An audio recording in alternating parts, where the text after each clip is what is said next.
5 urban legends that came true near me. Introduction. It happened in my neighborhood. 5 urban legends that turned out to be true. I live in Ravenswood, a crumbling speck of upstate New York, where the streets are lined with sagging brick houses, where the sidewalks crack underfoot, and where the air carries a weight of secrets no one talks about openly. I've been here my whole life, 34 years, watching the town fade. The factories close, the people leave, but some things stay, things you can't shake off. I used to think these stories were just local color, ghost tales to scare kids at sleepovers or keep drunks from wandering too far at night. But then, I saw them happen, right here, in the streets I've walked 1,000 times, the places I thought I knew inside out. Picture a dark road at midnight, a house with curtains drawn tight, the kind of town you think you own, until it owns you back. Here's what I've seen, what I've lived through, and it's not just stories anymore. It's real, and it's closer than you think.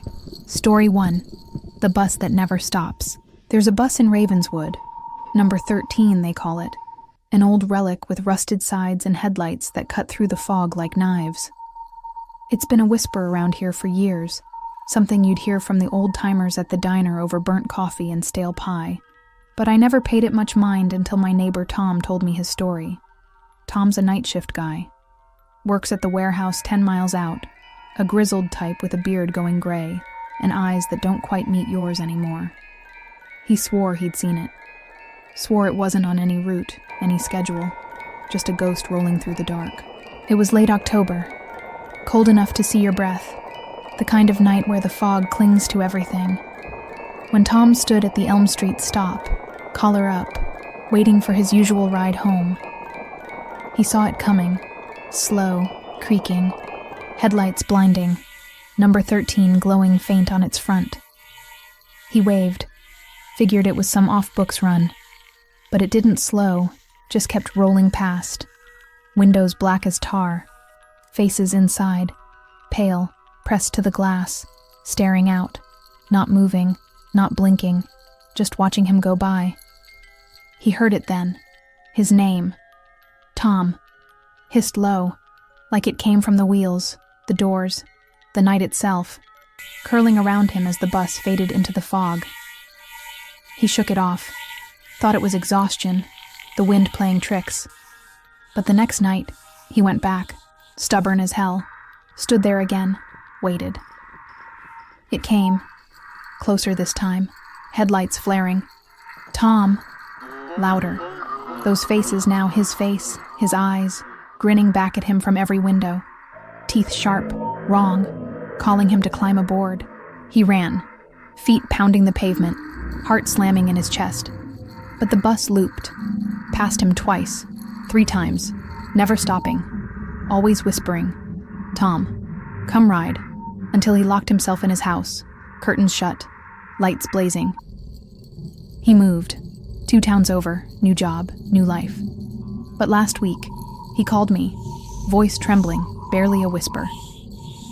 "It's there," he said, number 13, rolling past his new place, midnight sharp, headlights sweeping his window. Tom, echoing through walls he thought would keep it out. I've seen it too. Last night on my street, lights cutting the dark. My name, Sam, slipping out as it rolled away, slow and sure. Story 2, the endless alley. There's an alley off Pine Street, narrow, damp, a shortcut I've taken 100 times to get home from the bar or the corner store. Just brick walls and puddles reflecting streetlights.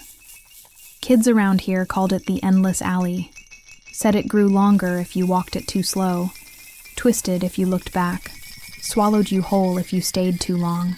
I laughed it off, thought it was just a spooky yarn, until I met Jenny, a barista at the coffee shop on Main, who came in one morning last spring, pale as a ghost, hands shaking so bad she spilled my order all over the counter. She told me she'd walked it, late, after closing up, sky dark, bag swinging, boots clicking on the wet stone. It started normal, 10 steps, 20. But then it stretched, longer, darker, the walls closing in, her her footsteps echoing wrong, too many behind her, keeping pace.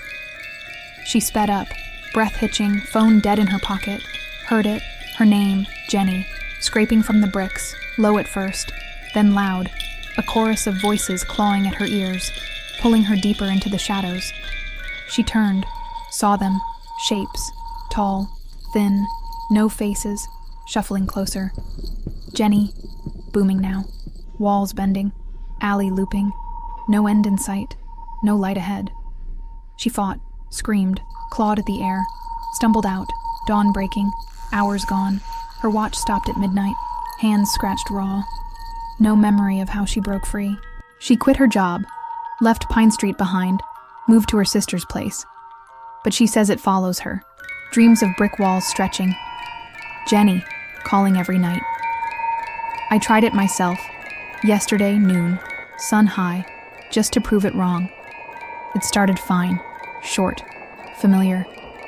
But then it grew, bricks shifting, shadows flickering. Sam. Faint at first, then louder, footsteps behind me too close. I ran, made it out, chest heaving, but my keys, dropped in the panic, were back this morning, on my kitchen table, scratched with Sam, cold as ice, like the alley brought them home for me. Story 3. The Dead Flower Girl.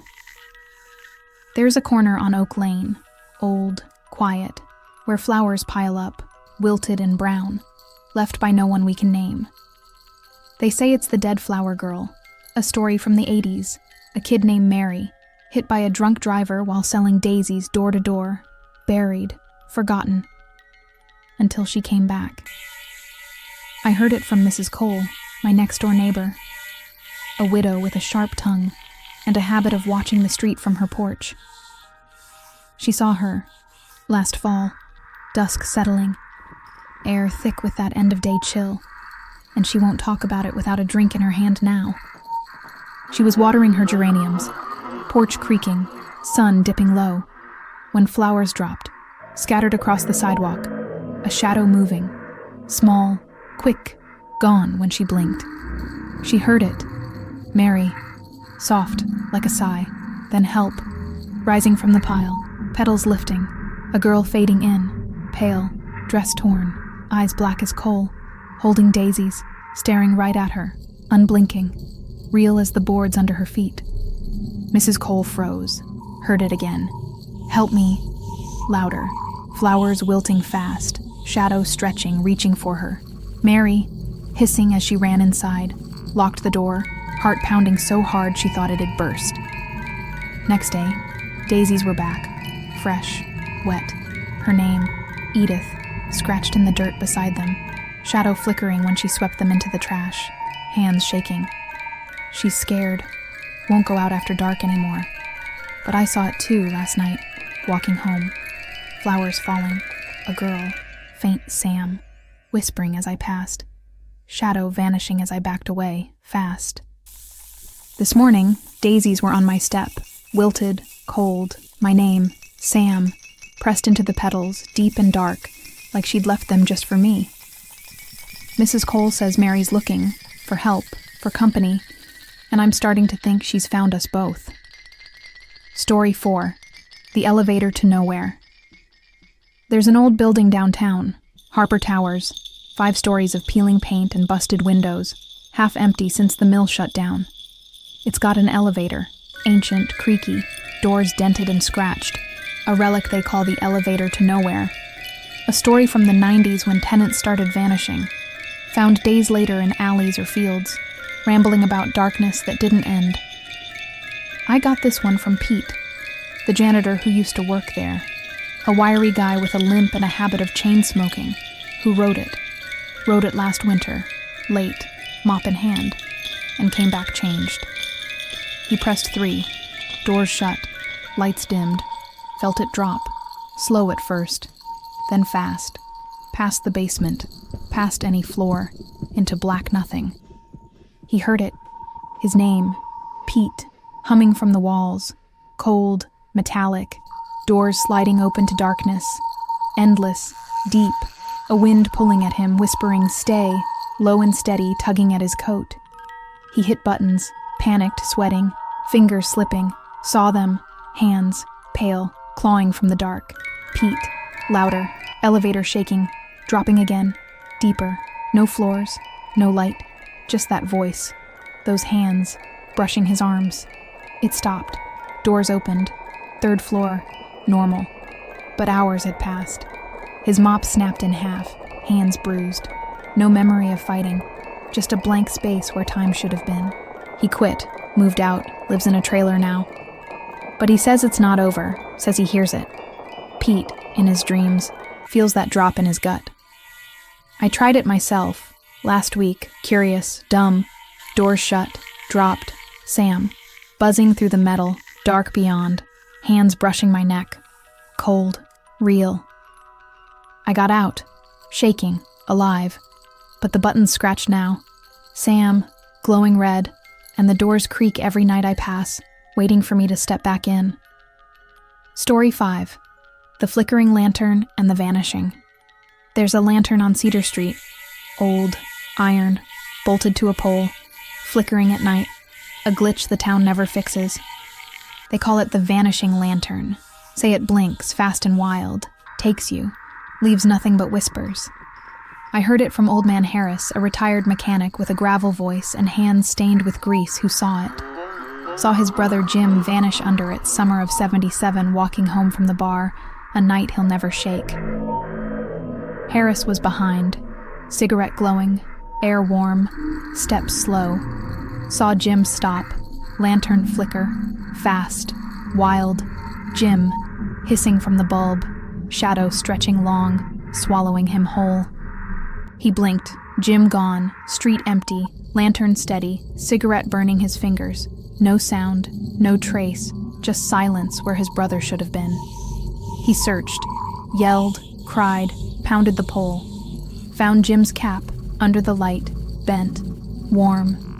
Jim, scratched inside, faint, red, like it had been written in a hurry. It's happened since. 5 gone over the years, all at midnight. Lantern blinking, names called, shadows taking them away. Harris keeps his distance, won't walk Cedar anymore. But I saw it last night, flickering. Sam, low, street empty, my shadow stretching too far, bending wrong. They're all here. Bus 13 rolling past, the alley growing long, Mary dropping flowers, the elevator dropping deep, the lantern flashing out lives. Legends I laughed at, rolled my eyes at, until they came true. Right outside my door, in Ravenswood's cracked streets, its dark corners. This town's alive, watching, calling me, calling us all. And it's not done yet. So I'm asking, what's happening in your town right now while you're listening?